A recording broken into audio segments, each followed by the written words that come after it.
Lá toda a gente está a entrar, vamos esperar que entre mais algumas pessoas.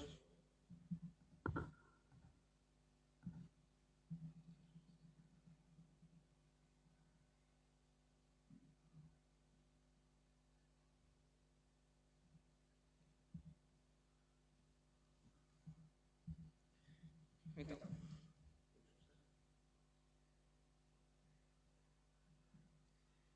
nosso convidado de hoje é maestro, compositor e trombonista baixo Diogo Costa. Nasceu em Belim, Esposende, em 1989.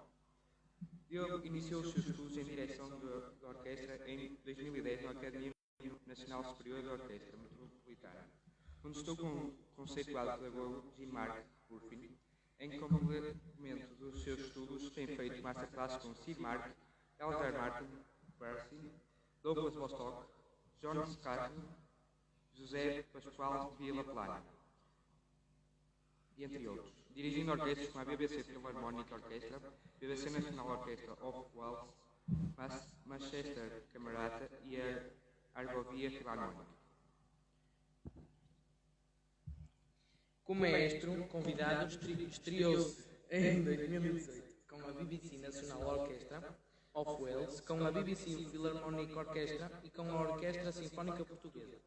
Para além destas, dirigiu a Orquestra Clássica do Sul, a Orquestra Clássica do Centro, o Grupo de Música Contemporânea de Lisboa, a Orquestra Académica e ainda o Braço Ensemble da Metropolitana, a Orquestra de Cordas dos Alunos da Casa da Pia de Lisboa, a Orquestra de Sopro Geração, a Stockport Symphony Orchestra, a Wilmslow Symphony Orchestra e a Western European Studio Orchestra, com a qual tem vindo a gravar em diversos estúdios, entre eles o lendário Abbey Road, em Londres.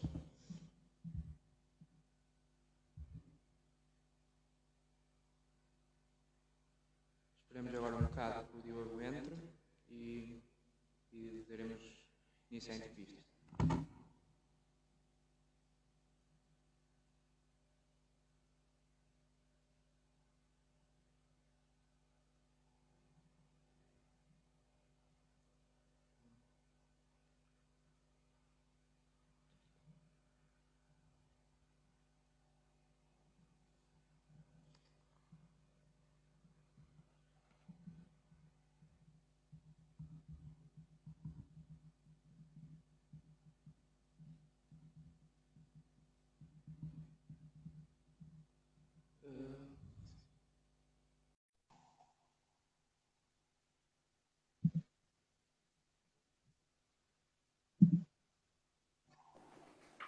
Olá, Diogo.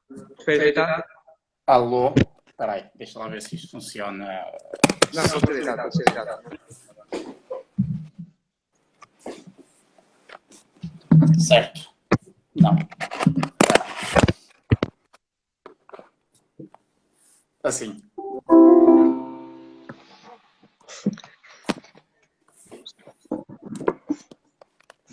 Tudo bem, Diogo? Tudo? Então. Então iremos dar início à nossa entrevista. Diogo, o que o fez ter uma paixão pela música? Boa pergunta, sei lá. Eu acho que foi tal como vocês, foi a banda. Sampaio Dantas. Eu lembro que tinha pai 6 ou 7 anos e comecei a ouvir a banda de Antas, porque na altura a minha madrinha tocava lá na banda e também um outro elemento da família na altura. E foi através deles que eu comecei a ter contacto com a banda e através da banda com a música. Um bocadinho como todos os filarmónicos do nosso país, foi assim. Muita gente hoje em dia começa, mesmo alunos de cordas e assim, começam através de bandas filarmónicas. Exatamente. Temos, por exemplo, um dos casos de mais sucesso é o caso da família Pereira, portanto, que são 4 irmãos, que todos começaram a aprender música na banda de Lanhelas e agora ambos estão todos em grandes orquestras e 3 deles tocam instrumentos de cordas, a Ana Pereira, o Zé Pereira e o Marco Pereira. E qual foi o motivo de ter escolhido o trombone? Foi tal como disse há bocado, um dos elementos da minha família tocava trombone e eu comecei a ouvi-lo e comecei a ter interesse pelo trombone. E no fundo aconteceu um bocadinho aquilo que acontece com muita gente quando existem pessoas da família ligadas a uma banda, a um instrumento que dizem tu vais tocar isto, vais tocar aquilo. E na altura foi assim. Ele tocava trombone e eu comecei a aprender trombone, tal como ele. Ok. Como sabemos, frequentou a Escola da Música da Banda de Antas, passando depois para EPMVC, a Escola Profissional de Música de Viana do Castelo. Foi desde que entrou nessas escolas que decidiu fazer da música uma vida profissional? Ou já tinha este objetivo?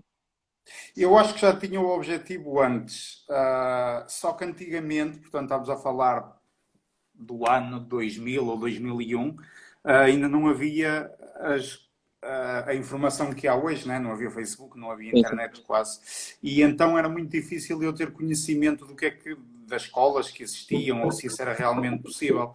Mas lembro-me que uma vez, eu portanto estava no meu 6º ano, ainda no ciclo em Esposende, e apareceu-me uma carta no correio que era uma publicidade à Escola Profissional de Música e foi através dessa carta que eu consegui descobrir a escola. E depois também na altura havia o professor de música da escola de Esposende, do ciclo, era o professor Neiva, e ele tinha uma sobrinha, que era a Eva Neiva, também conhecer, eu acho que ela é professora na academia. Ela era estudante ali na escola, na EPMVC, que agora hoje em dia é Artim, ou como é que dizem? Arteam. Faz, tenho o intuito para dar de várias formas. É isso. E então foi através dele que me aconselhou logo a ir lá inscrever-me e pronto, e segui essa publicidade que apareceu por acaso na caixa de correio. Porque na altura não havia Facebook, não havia outros meios de comunicação que hoje há. Pois. E o que o fez mudar para trombone baixo? E como foi o processo de transição de um trombone tenor para um trombone baixo? Bom, o problema foi que na altura eu tinha bastantes problemas a nível de embocadura e de aparelho. E depois, porque eu na altura usava aparelho, assim aqui é um aparelho nos dentes, e tinha muitos problemas em vibrar os lábios e principalmente em ir para o registro agudo. E depois, devido ao aparelho, ganhei vários vícios na minha embocadura que foram muito difíceis de colmatar. Até que depois experimentei uma vez o trombone baixo. Na altura foi quando o professor Gonçalo Dias começou a dar aulas na escola profissional. Ele é trombonista baixo e foi através do instrumento dele que eu dei as primeiras notas no baixo e percebemos que se calhar poderia ser um bom... Uma possibilidade. Exatamente, uma possibilidade de eu trocar de instrumento e talvez evoluir um bocadinho mais do que consegui evoluir na altura com o trombone tenor. E como foi o percurso na agora RTA, mas antigamente EPMVC? Foi bom, como acho que vocês têm a oportunidade de perceber isso, ou vão dar importância um dia mais tarde, porque o ensino profissional, como é o caso da Escola Profissional de Viana, da ARTEAM, é um tipo de curso muito intensivo. E há uns anos atrás ainda era mais. Eu lembro-me que entrávamos todos os dias na escola às 8h30 da manhã e só saíamos às 6h30 da tarde. Portanto, não havia tardes livres, não havia manhãs. Os estágios eram muito mais intensos, geralmente a 2 semanas ou pelo menos 1,5 semanas.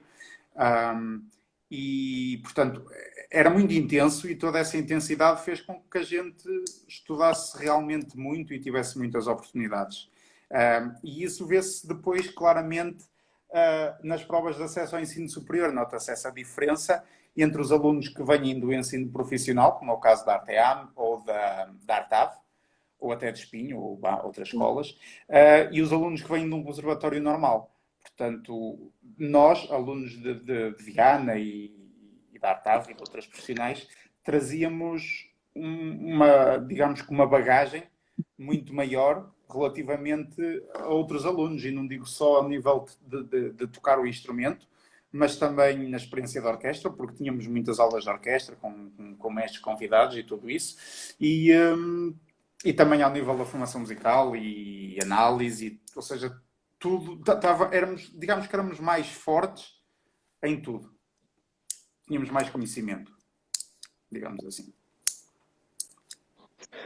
Já participou em vários concursos e masterclasses com Ricardo Caseiro, Jarrett Luter, Hugo Assunção, Peter Regison, Alberto Bertuccio, Zubilaga, Severo Martínez, John Turbeck, John Barrigen. Como foram algumas dessas experiências? Como foi trabalhar com, assim, trombonistas de renome? Olha, eu confesso que isso já é há muitos anos e já nem me lembrava de alguns desses nomes. Mas sim, eu nunca via na altura, havia uma coisa muito, muito interessante que era, hoje em dia, há muitas mais masterclasses. Na altura não havia assim tantas. E de cada vez que um desses nomes dava uma masterclass, para começar o nível era logo muito alto, porque vinham alunos de todos os lados. Eu lembro-me, por exemplo, que desses todos, o primeiro masterclass que fiz foi com o Ricardo Casero, acho eu. Acho que é esse o nome que aí está, não é? Ricardo Casero. Que era trombonista, se eu não estou em erro, da orquestra de Bilbao. Se calhar estou em confusão, mas devia ser Bilbao, de uma das principais orquestras de Espanha. E lembro-me que nessa masterclass, que decorreu em Águeda, já lá estavam alguns dos melhores trombonistas da atualidade e também dessa altura. Lembro-me perfeitamente de conhecer o Vítor Faria nessa masterclass, que é o segundo trombone da Orquestra Sinfónica Portuguesa. Lembro-me de conhecer o Ricardo, acho eu, portanto, o professor Ricardo. Esqueço-me o segundo nome dele. O Ricardo Pereira, exatamente. Penso que ele também estava lá. O Joaquim, que é professor do Conservatório de Música do Porto. Também uma série de espanhóis.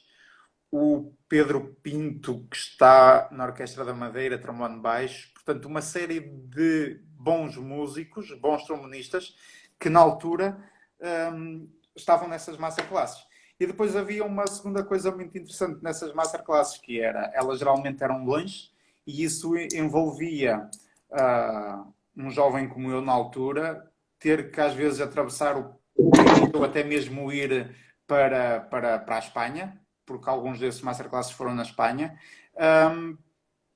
sozinho ou com alguns colegas. Mas na altura lá está, não havia Google Maps, não havia horários dos autocarros todos online, essas coisas todas. Daí que era sempre uma aventura, digamos. Pelo que a gente também cresce muito com isso. E só para concluir desses todos, obviamente que todos eles deixaram marcas, mas posso dizer que provavelmente um dos que me ensinou mais e com quem tenho aprendido mais, até como músico e não só como trombonista, foi sem dúvida o Hugo Assunção, que é um pai dos trombonistas em Portugal. Portanto, o Hugo Assunção é o primeiro trombone da Orquestra Sinfónica Portuguesa, um grande amigo meu, mas que lá está, conheci numa masterclass de trombone na altura e a partir daí fizemos uma grande amizade. Depois ingressou na EMAEL em Lisboa e frequentou várias orquestras, como a Orquestra Académica Metropolitana de Lisboa, a Banda Sinfónica Portuguesa, a West European Studio Orchestra, entre outras. Como foi a experiência de estar nestas grandes orquestras e se houve aspectos positivos e negativos? Os aspectos foram todos positivos, porque é sempre experiência. O que acontece é que, a partir do momento em que entramos na universidade e que vamos para uma grande cidade como é Lisboa ou Porto, as oportunidades começam a aparecer. E foi por isso exatamente que eu escolhi ir para Lisboa, porque sabia que ia ser uma cidade de oportunidades. E a verdade é que também quando eu fui para Lisboa em 2007, não havia assim tantos músicos ou tantos trombonistas como há hoje. E daí que eu, quando cheguei a Lisboa, comecei a ter algum trabalho. Portanto, primeiro já tinha 18 anos. Ao ter 18 anos posso começar a trabalhar, não é? E a partir daí fiz uma série de concertos com a Orquestra Académica Metropolitana, a Lisbon Films Orchestra.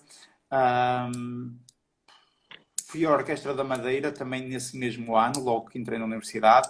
A Banda Sinfónica Portuguesa, sim, fiz uma série de concertos, porque na altura, e ainda hoje, o trombonista baixo principal é o professor Gonçalo Dias, e quando ele não podia, na altura, fazer alguns dos programas, convidava-me a mim para fazer esses programas. E daí que tudo isso foi experiência, acumular experiência. Alguns desses trabalhos não eram pagos, como é óbvio, mas todos eles deram o seu fruto passado alguns anos. Eu também trabalhou na área do jazz, na qual se pode notar um pouco nas obras que compõe. Em que fase da vida do Diogo sentiu necessidade de realizar uma nova experiência nesta área? Pois, o jazz foi um bocadinho por...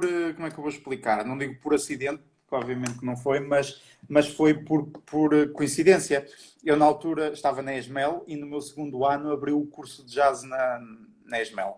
E na altura não havia qualquer trombonista baixo a tocar jazz em Lisboa. Quer dizer, havia alguns, mas na escola não havia nenhum. E então convidaram-me a mim para fazer um dos estágios da orquestra de jazz, do OT. Na altura, acho que foi dirigida pelo Pedro Moreira, saxofonista, compositor, também ele diretor da Escola Superior durante alguns anos. Convidaram-me para fazer esse estágio. Se não estou em erro, o primeiro naipe de trombones de jazz que toquei era eu, o Lars Arns, que é o professor da Escola Superior de Música, de trombone jazz, o Luís Cunha, que na altura tocava trombone, e penso que foi o Rui Fernandes, acho que era o Rui Fernandes, que é um freelancer do trombone jazz. E esse foi o naipe. E a verdade é que passado um mês ou dois, ou algumas semanas, não me recordo, surgiu o meu primeiro convite para ir tocar na Big Band do Hot Club. E basicamente foi assim que começou a minha vida no jazz. Comecei a ter bastante trabalho, comecei a ser um dos poucos trombonistas baixos a dedicar-me ao jazz em Lisboa. E fiz imensos projetos. Reunion Big Jazz Band, a orquestra do Hot Club. Last Night for the Big Band também. Desculpa, qual? Carlos. A Klaus, Sim. É a Big Band do Klaus. Fizemos vários concertos, um deles com o Carlos do Carmo, no Algarve. Entre outros, também gravámos uma série de discos. Lembro-me na altura, de gravar um disco de um cantor chamado Filipe Mukenga. E a ideia era eu tocar tuba era eu tocar trombone nessa gravação. E 2 dias antes da gravação o professor disse que... o orquestrador disse que o ideal era aquilo ser em tuba. E então eu andei a estudar tuba durante um dia ou 2. Peguei numa tuba da banda, levei-a para Lisboa e gravei um disco a tocar tuba. Primeiro álbum, o Ija. É isso? Não, esse álbum é da Reunion Big Jazz Band. Nesse estou a tocar trombone. Mas na altura fiz eu tenho o disco ali alguns na minha estante, que é... Dará tempo. Estou a tocar tudo. Filipe Mukenga, isso deve estar no Spotify, provavelmente. Deve ser interessante a tocar tuba. Mais tarde, após... Ia só dizer que essa é uma das particularidades do jazz. Aliás, ainda estes dias o Facebook trouxe algumas memórias, que era do naipe de trombones da Big Band do Hot, a tocar toda bombardinos e tuba. E então o que acontece muitas vezes é que os trombonistas têm que... Geralmente os tenores passam para bombardino e o trombone baixo faz a parte de tuba. Então eu andei uma série de tempo a tocar trombone baixo e tuba.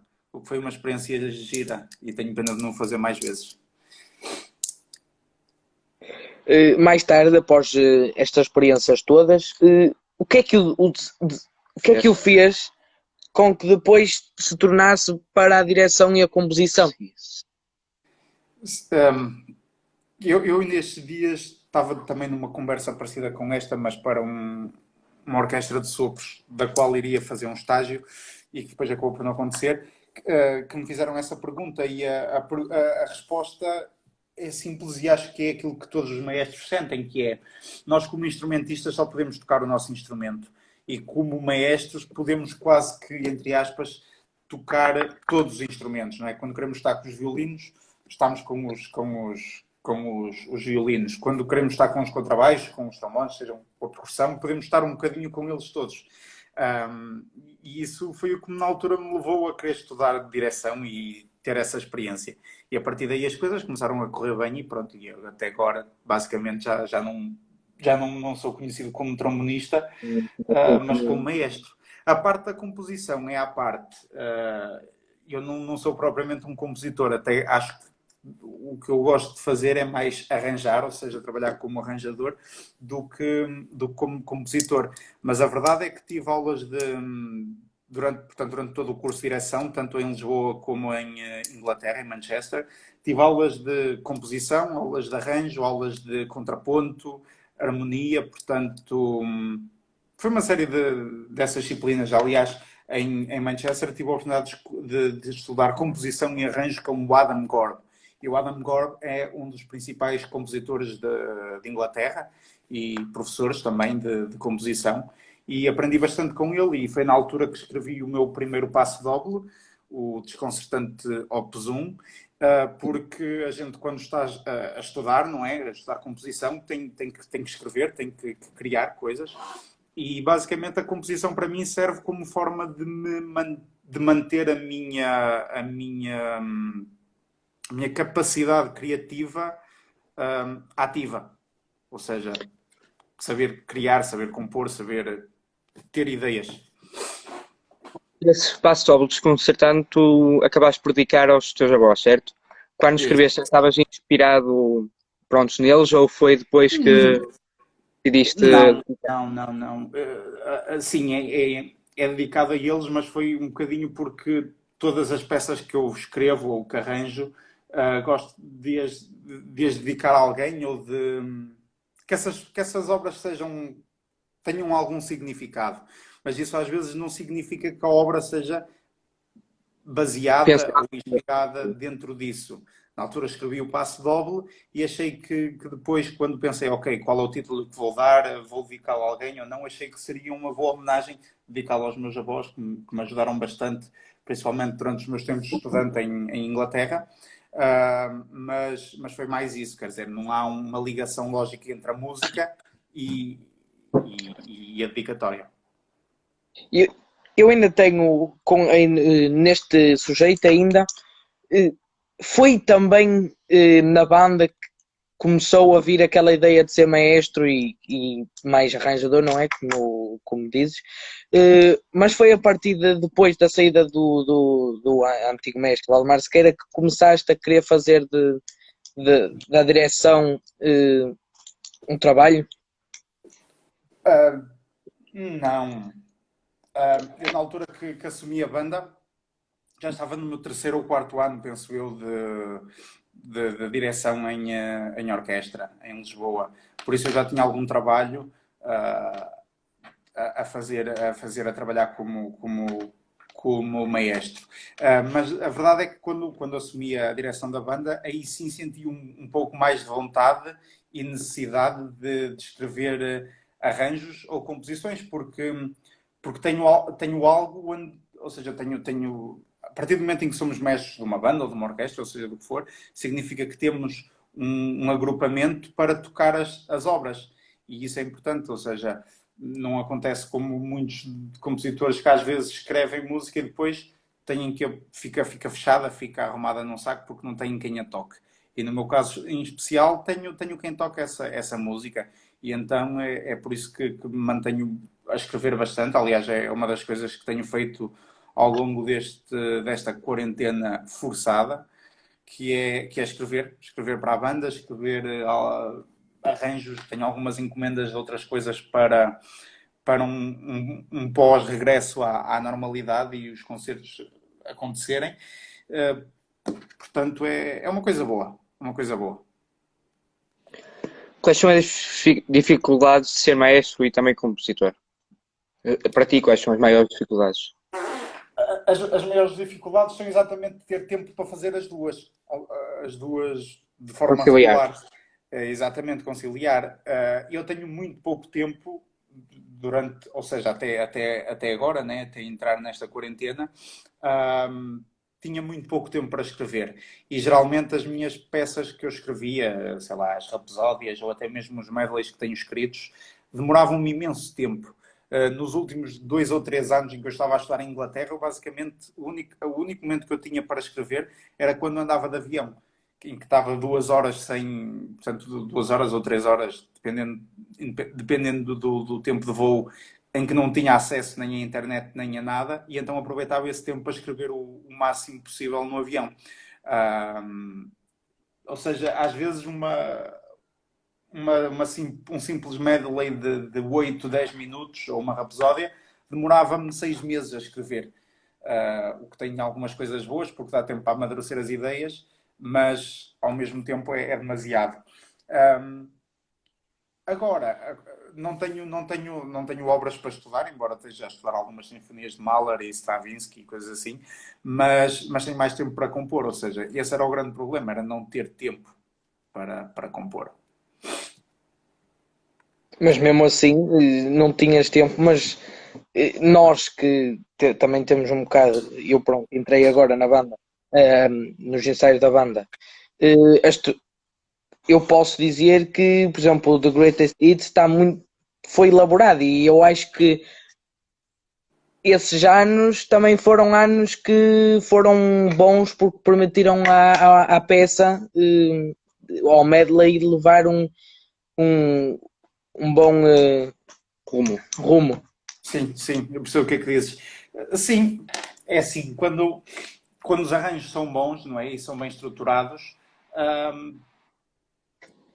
obviamente tem mais saída e há depois mais bandas e outros grupos em tocá-los. Isso foi o que aconteceu com o Greatest Hits. Na altura era só tocado pela banda de Sampaio Dantas e depois o maestro Francisco Ferreira pediu uma peça, comprou uma peça para tocar com a Banda Sinfónica Portuguesa. A Banda Sinfónica Portuguesa fez uma atuação com ela na Avenida dos Aliados para centenas de pessoas e a partir daí houve assim uma espécie de boom que toda a gente queria tocar o Greatest Hits e ainda agora isso acontece. É uma peça que me pedem com bastante frequência. Funciona bem, não é? Tem bons temas.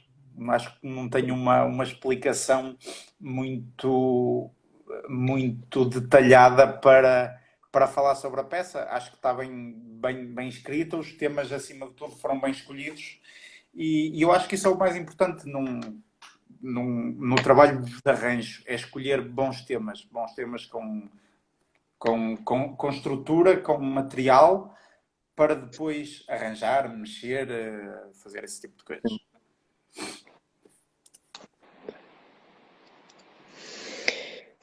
Quais são os primeiros passos que os alunos que queiram seguir direção e orquestração devem aprender? Dizes direção e orquestração, são coisas diferentes. Direção, portanto, os primeiros passos de direção é obviamente ter aulas com um bom professor, fazer uma boa técnica, ou seja, no fundo dirigir acaba por ser como tocar um instrumento. É preciso fazê-lo todos os dias ou trabalhar a técnica todos os dias de modo a criar uma coordenação de braços diferente, portanto essa é a parte técnica. E depois, acima de tudo, estudar partituras. É isso que vai fazer de nós bons maestros, é conhecer bem a partitura que estamos a interpretar. Quanto à composição, é um bocadinho diferente. A composição, a orquestração, tem a ver, acima de tudo, com o trabalho de criação, ou seja, de escrever, de criar ideias musicais, criar motivos, criar trechos de música. E depois, obviamente, há uma série de ferramentas que nos vão ajudar a escrever uma obra, que são orquestração, ou seja, é preciso conhecer os instrumentos todos, saber os registros, o que é que fica bem, o que é que não fica. Portanto, isso é um dos aspectos. Depois, o contraponto, que é aquilo que no fundo faz um intercâmbio com a linha da melodia. Saber harmonia, que é para não criar problemas como por exemplo, quartas, quintas, oitavas paralelas. Isso é importantíssimo, porque são coisas que soam mal ou não soam tão bem. E esse tipo de coisas também se aprende muito a ver obras de grandes compositores. Eu estou a tentar escrever uma nova peça, mas esta um bocadinho mais sinfónica, e tenho aqui em cima uma série de partituras de Stravinsky, Mahler, Shostakovich, às quais estou sempre a procurar detalhes que me ajudem a escrever a música.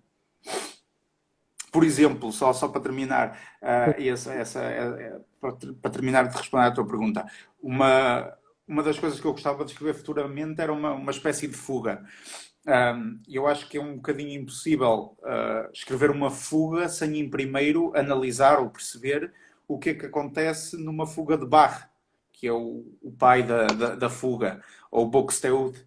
Portanto, em primeiro analisar esses grandes compositores, perceber como é que eles escreveram essas obras, as mais importantes, se quisermos assim. Se pudermos tocá-las, ainda melhor, neste caso tocar ao piano, e depois perceber e ter material para escrever. Quais foram as maiores dificuldades que passou até aos dias de hoje, até atingir o patamar que está hoje, sem ser os atrasos de aviões e as leis de Lisboa para Berlim? Eu nunca tive dificuldades, na verdade. Eu acho que a maior dificuldade que tive até hoje é esta que estamos a ter agora, de momento, em que não podemos trabalhar ou dirigir ou estar em contacto uns com os outros. E essa agora que infelizmente estamos nesta situação, essa é sem dúvida a pior situação pela qual passei até hoje. Porque do resto para trás, obviamente que há coisas que nos impedem de fazer algumas coisas, né? Os atrasos de avião a mim chocaram-me bastante e causaram-me grandes problemas, porque às vezes tinha ensaios ou até concertos e tinha que andar dependente disso e causaram problemas. Mas na verdade nada é comparado com aquilo que estamos a atravessar agora neste momento, em que não podemos estar juntos uns com os outros e fazer música. Quer dizer, acho que tanto eu como vocês, ninguém sabe exatamente quando é que poderemos estar todos juntos numa sala, outra vez a ensaiar, seja o que for e seja o agrupamento que for. Quando estuda, deve sempre ter metas. Quando estudou nas várias escolas onde já teve a oportunidade de estudar, já tinha algumas metas predefinidas para mais tarde? Se sim, quais? Sim, eu acho que todos nós devemos ter objetivos. E esses objetivos são cumpridos conforme o trabalho que fazemos para chegar até eles. Ou seja, eu, por exemplo, quando fui para a Inglaterra, tinha claramente a ideia que queria ir para lá, queria estudar lá, de forma a que o meu trabalho lá fosse valorizado. Não estou a dizer que aqui que não estava a ser, mas trabalhar no sentido de poder começar a ter alguns trabalhos em Inglaterra. E isso foi acontecendo. Ou seja, estudei bastante, também estava lá sozinho, obviamente, não tinha lá família, queria os meus amigos lá, mas somente isso. E como vivia lá o tempo inteiro, tive tempo para estudar, acima de tudo. Os meus dias eram todos eles a estudar, não interessava se havia sábado, se era domingo, quer dizer, os meus dias eram todos iguais, era ir para a escola ou ficar em casa a estudar. E estudei muito, e isso fez com que evoluísse naturalmente e que os trabalhos começassem a surgir, ou que conseguisse ganhar a confiança de colegas, professores, e quando assim é, os trabalhos vão aparecendo e os objetivos vão sendo cumpridos. Acho que é esse o foco que todos nós devemos ter. Como é ser maestro nos dias de hoje? Qual é a importância, o peso que para ti tem ser maestro nos dias de hoje? Uh, importância, eu acho que ser maestro não é mais importante que ser instrumentista ou outra coisa qualquer. Ser maestro é uma posição como todos os instrumentistas de orquestra ou qualquer papel na música. Contudo, é um cargo que exige mais responsabilidade. Todos exigem, acho que ser maestro exige um pouco mais. Porque, no fundo, nós somos os condutores somos os condutores de um grupo de músicos. E isso às vezes é complicado, porque nem todos os músicos têm os mesmos gostos, nem todos têm os mesmos feitios, cada pessoa tem a sua própria personalidade, e para além de saber de fazer música, ou ter o objetivo de fazer música, também é preciso saber gerir pessoas. E isso é uma dificuldade, porque não somos todos iguais, não é? Às vezes acordamos bem dispostos, outros dias não acordamos tão bem dispostos, e tudo isso tem influência no dia-a-dia e no trabalho de uma pessoa como eu que está a gerir ou à frente de um grupo de pessoas. Portanto, importância, é como eu digo, não vejo que ser maestro seja mais importante que os outros. Acho que é, acima de tudo, um cargo de responsabilidade. E é por essa responsabilidade que somos pagos, ou que geralmente, quando nos perguntam porque é que recebemos mais que os outros músicos, é porque temos mais responsabilidade do que os outros músicos. Acima de tudo, acho que é isso. E agora é uma pergunta que se calhar não tem muita resposta, mas prefere dirigir programa de banda ou de orquestra sinfónica? Eu acho que o de orquestra, eu identifico mais como um maestro de orquestra. Embora dirija a banda, obviamente, e gosto muito de o fazer, mas eu acho que tudo tem a ver com o repertório portanto, de ambos. E a verdade é que me dá muito gozo dirigir a orquestra sinfónica. Portanto, dirigir obras de Verdi, Mahler, Bruckner, Rossini. Esse tipo de repertório a mim fascina-me. Obviamente também gosto muito de dirigir o repertório para a banda, como compositores, principalmente compositores espanhóis, e como fizemos o ano passado a peça do Carlos Pellicer. E este ano estávamos a trabalhar outras coisas, como era o caso do... Luísa Lund Exato. também. Exato. Estou lembrado, não me Balada. Esse tipo de repertório é interessante. Contudo, eu perco mais tempo a analisar e a estudar repertório de orquestra. Por falar em repertório de orquestra, até aos dias de hoje, qual foi ou quais foram as sinfonias que mais gostou de dirigir? Sendo que você fala particularmente da de Beethoven, de algumas de Beethoven. Sim, as sinfonias de Beethoven são uma espécie de bíblia para nós maestros e acho que para todos os músicos de orquestra. As sinfonias de Beethoven são muito mais do que simplesmente música, se é que me faço explicar. As sinfonias de Beethoven, para além de... Primeiro tem uma coisa muito importante que é cada uma delas dá um passo muito grande na história da composição e na história da música. E depois, quando começámos a estudar e a perceber realmente o mundo de Beethoven, percebemos que há um lado muito humano e muito relacionado com a natureza e com a humanidade. E é isso que se percebe, e é por isso que eu gosto tanto das sinfonias de Beethoven, ou seja, não é só dirigir, não é só fazer com que as coisas estejam certas, toda a gente a tocar ao mesmo tempo e essas coisas todas, mas acima de tudo perceber a mensagem que Beethoven queria passar através das suas sinfonias. Isso é o mais importante. É por isso que acho que as sinfonias de Beethoven são extremamente importantes na música. Mas depois, obviamente, há outras grandes obras.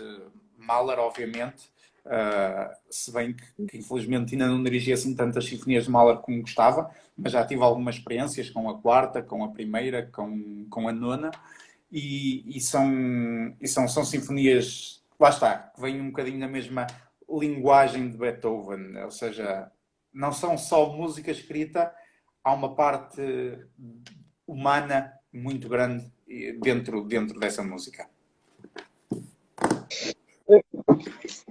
Também, como já teve a oportunidade de trabalhar com várias orquestras, qual foi a orquestra sinfónica que o Diogo mais gostou de trabalhar?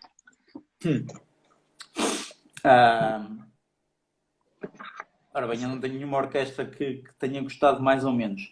Acho que cada orquestra, e isso é o que torna também o meu trabalho interessante, é que cada orquestra tem um comportamento diferente ou tem uma orquestra é quase como uma família, percebem? Uma orquestra ou uma banda, seja o que for.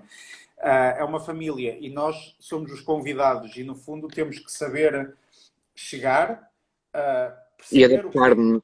exatamente, e adaptar-nos, ou seja, saber como é que a orquestra funciona, como é que reage e, a partir daí, adaptar e tentar trazer coisas novas ou colocar coisas novas que possam, obviamente, fazer com que a orquestra ganhe mais com isso. Agora, obviamente, não tenho nenhuma orquestra com quem tenha gostado mais ou menos. Já as dirigi quase todas em Portugal e, obviamente, tive boas experiências com todas elas. Inglaterra dirigi várias também, dirigi a BBC Philharmonic, com quem criei uma boa relação porque trabalhei com eles durante 2 anos. E depois dirigi também a Halle. Aliás, estive lá há relativamente pouco tempo, em fevereiro, e também é uma orquestra muito interessante. E é como lhes digo, cada orquestra é uma orquestra e nós temos que saber, acima de tudo, chegar e adaptar-nos e trabalhar e ver o que é que podemos retirar, o partido que podemos retirar e acrescentar. Como é que conciliar a vida de maestro, que é bastante atarefada, com a vida familiar? Pois, é um bocadinho aquilo que... É um bocadinho a mesma coisa que conciliar a direção com a composição. É preciso saber gerir o tempo. Agora não me falta tempo para a família, não é? Porque não tenho concertos, mas principalmente durante os anos que estudei em Lisboa e Inglaterra, era difícil porque passava a maior parte do tempo lá e longe daqui de Esposende e de Antas e Belinho e da família. Mas é algo ao qual nós nos habituamos e a verdade é que já sinto falta disso. Ou seja, já sinto falta de viajar outra vez e de estar noutro país e estudar outras culturas, esse tipo de coisas. E se me aparecesse outra oportunidade para voltar para o estrangeiro, não recuso, obviamente.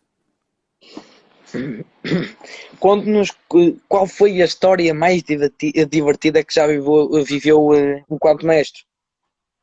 Ou também enquanto músico. Sim. Não sei. Tantas. São muitas. Tantas eu não me lembro de nenhuma. Não sei. Lá está. Há bocado, quando falámos dos masterclasses que eu fiz enquanto trombonista, tive bastantes histórias divertidas. Várias. Porquê? Porque nos aventurávamos, não é? A ir para uma cidade que não conhecíamos ou para um país que não conhecíamos e só esse facto, durante 2 ou 3 dias, criava situações incríveis. Lembro-me uma vez que fui com o Xavier, o Xavier e o João Pinho, que era um colega nosso de trompete, fomos a uma masterclass na Corunha. E isto foi para aí em 2006, mais ou menos, acho que foi 2006 ou 2005. Fomos para a Corunha os 3, de autocarro, instrumentos às costas, e estivemos lá durante 3 ou 4 dias, acho eu. E isso foi uma aventura, não é? Três jovens como nós, perdidos na Corunha, criaram histórias muito divertidas. Obviamente que em Lisboa também tive muitas, e naturalmente por dirigir uma banda, e porque no Norte temos esta tradição das bandas filarmónicas tão marcada. Na banda há imensas situações, sei lá, não sei. São muitas e agora não me consigo recordar de nenhuma. Todas as viagens de autocarro, por exemplo. Por Já exemplo, ontem. viagens de autocarro, sim, eu lembro-me de há uns tempos fazer um concerto, lá está, não é que isto tenha divertido, nada divertido, mas dão-me muita energia, que é dirigir uma festa da banda, por exemplo, num dia, que aconteceu o ano passado, e no dia seguinte às 10 da manhã estar a ensaiar a Halle em Manchester. Portanto, dirigi a banda até às 8 da noite. Depois apanhei um autocarro para Lisboa. Cheguei a Lisboa às 2 e tal da manhã, 2 e meia ou 3. Entrei no aeroporto e às 6 estava a embarcar no avião. Aterrei às 9 e meia, mais ou menos, e às 10 e meia estava a ensaiar a Halle. Portanto, isto não tem nada de divertido, mas tem de aventura. E isso é o que mais me fascina no meio disto tudo. Como falaste agora há pouco, na situação que estamos, as coisas estão mais difíceis para todos nós. Para ti, o que mudou na tua vida com a situação que estamos a viver atualmente? Mudou tudo, não é? Mudou tudo no sentido em que, tal como a maioria dos músicos, eu tinha imenso trabalho, que iria acontecer agora durante março, abril, maio, junho, julho, que são alturas sempre de muito trabalho, e tudo foi cancelado. Tudo foi cancelado e depois a gente começa a sentir falta do palco, que é uma sensação tão boa, não é? Que nós gostamos tanto, que é quase que a mesma coisa que um jogador de futebol entrar num estádio de futebol para fazer um jogo. Para nós músicos é entrar num palco, para uma plateia e fazer música. E isso começa-nos a faltar e começa a ser difícil psicologicamente colmatar Sim. essa falta. É difícil. Ainda bem que tenho sido. E eu acho que todos nós músicos estamos a sentir isso. Mas bom, resta-nos ter esperança e pensar que tudo vai ficar bem, não é? E que dentro de alguns meses possamos estar todos a tocar outra vez. E ser fortes para aguentar isto, não é? Porque, Exato. por exemplo, para vocês que são jovens e que estavam à espera, por exemplo, de uma época na banda, para o César ia ser a segunda, para ti, Afonso, ia ser a primeira, e infelizmente não vai acontecer. Não vai. Vamos esperar e pensar que no próximo ano as coisas vão estar bem. Dentro dos possíveis. Exatamente. Agora, quem quiser pode colocar qualquer pergunta ou assim. Eu acho que vi aqui alguma coisa por trás.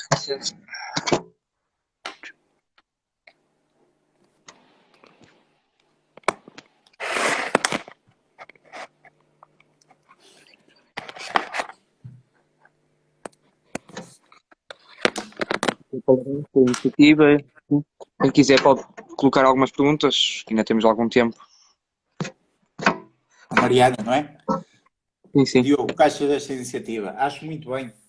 Acho que, acima de tudo, vocês têm que se manter ocupados e a fazer coisas interessantes, nunca desistir.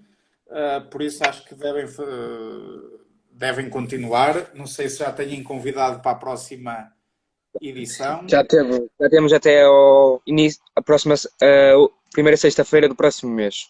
Pronto, perfeito. Isso aqui Pessoas também muito. Está a haver novidades grandes em breve. Coisas muito boas a apresentar. Isso é que vocês se mantenham ativos, interessados, a estudar, a ouvir música e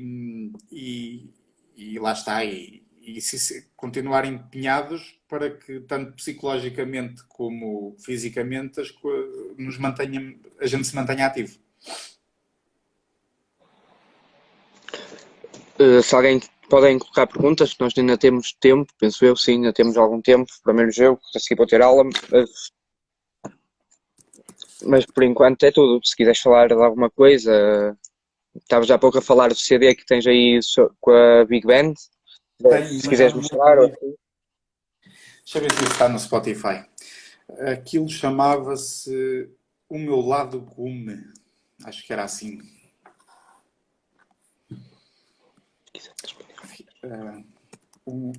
Deixa lá ver. O meu lado. Aqui está. Se forem ao Spotify, coloquem o meu lado Gumbe, mas basta escrever o meu lado G, que já aparece. E isso é um CD de um cantor chamado Filipe Mukenga. E era um CD com secção rítmica e big band de metais. Acho eu. Acho que era metais só. Trompetes e trombones. E lá está, eu estou a tocar tuba nesse incrível CD. Tem aqui uma Temos pergunta. aqui outra pessoa. O que achas da experiência de dirigir o Filarmonias em Ancião? É Carolina. Que estava no Filarmonias em Ancião. Exato. O Filarmonias é um festival de música, não é? Como muitos outros, em que a ideia é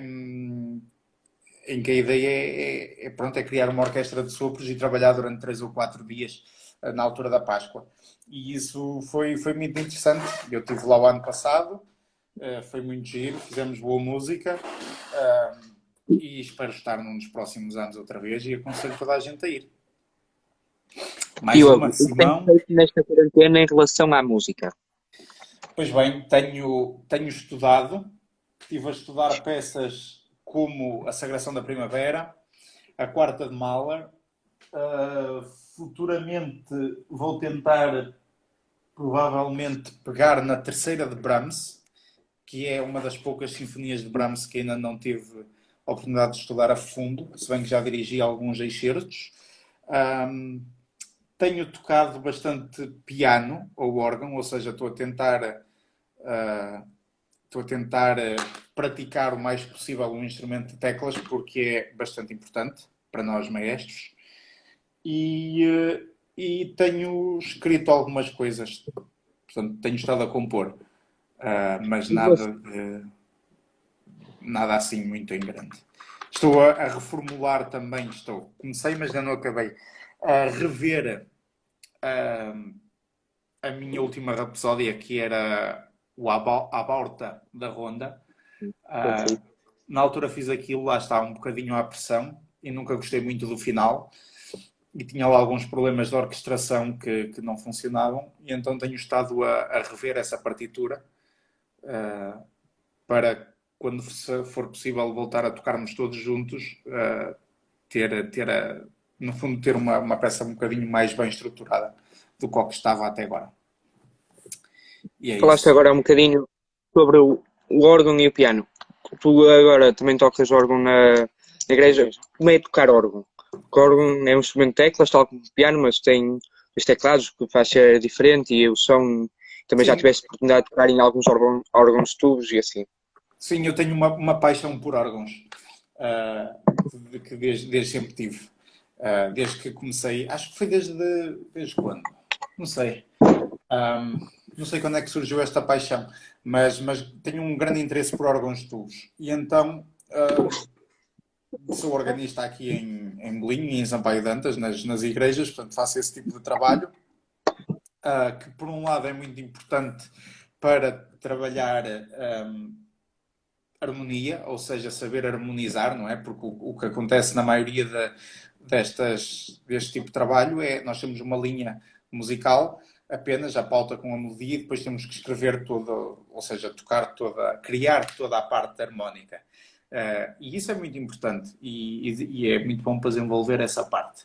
E depois, obviamente que o órgão é um instrumento fascinante porque dá para mudar imensos sons, Sim. não é? Dá para fazer essa conjugação de sons de vários registros, com pedaleira, sem pedaleira, e é por isso que eu gosto tanto de tocar e tenho estado a tentar estudar.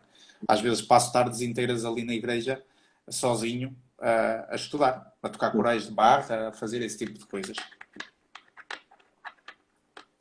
Temos ainda a Mariana. Diogo, trocarias uma grande orquestra pela grande família da banda? Claro que não se compara. É isso. Não se compara. Depende da grande orquestra. E de quando pagarem.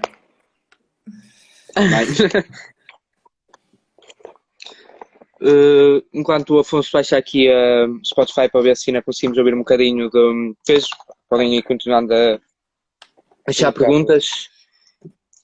Mas se quiseres falar de alguma coisa em especial que tens gostado ou que tens ouvido.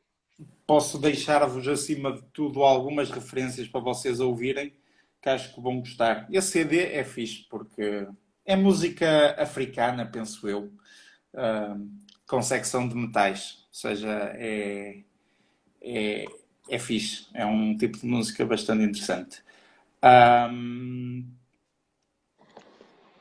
O que é que eu tenho andado a fazer? Eu aconselho, acima de tudo, seguirem a Concertgebouw Orchestra nas redes sociais, porque a Concertgebouw está a publicar, dia sim, dia não, um concerto. O primeiro trombone também tem feito alguns lives, Exatamente. pelo menos eu tenho visto. Eles têm publicado concertos muito bons. Esta semana, ora hoje é sexta, acho que foi na quarta que publicaram a Quinta de Mahler com o Daniel Gatti a dirigir. E lá está, estamos a falar de uma das principais orquestras da Europa, com muita tradição, e isso é muito importante, é muito interessante. Portanto, aconselho a ouvirem esses concertos todos que estão disponíveis para conhecerem música e orquestras, e isso é muito interessante. A Filarmónica de Berlim também tinha o canal aberto, não sei se ainda tem. Não sei. Mas aconselho a ver os concertos que lá estão, são muito interessantes. E, acima de tudo, as entrevistas que há com maestros, solistas, que estão lá também nesses concertos. E essas são de borla, acho eu. Ou seja, têm free acesso. Acho que temos a possibilidade de meter aqui uma música do CD. Foi em 2013? E essa é isso. Mete uma qualquer. Daí, vou ser essa. Está ligada à coluna? Não. Liga. Que há com maestros. E também estamos, para quem não teve a oportunidade de assistir desde o início, também está em direto estará disponível no YouTube. A possibilidade de ter aqui uma música do CD. Foi em 2013? Agora está um pouco atrasado, mas acho que vamos ter possibilidade de ouvir. E também estamos, para quem não teve a oportunidade de assistir desde o início, também está retirado. Espera aí. Em direto no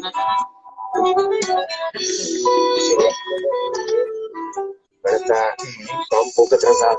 É isto? Não. É Guambe. É isto? Não.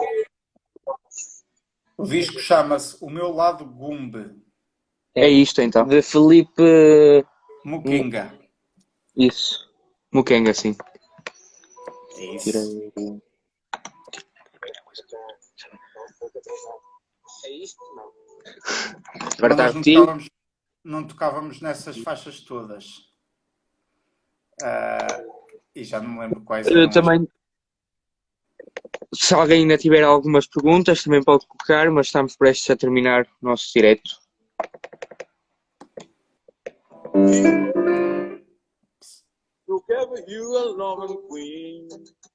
Nem comigo, se calhar.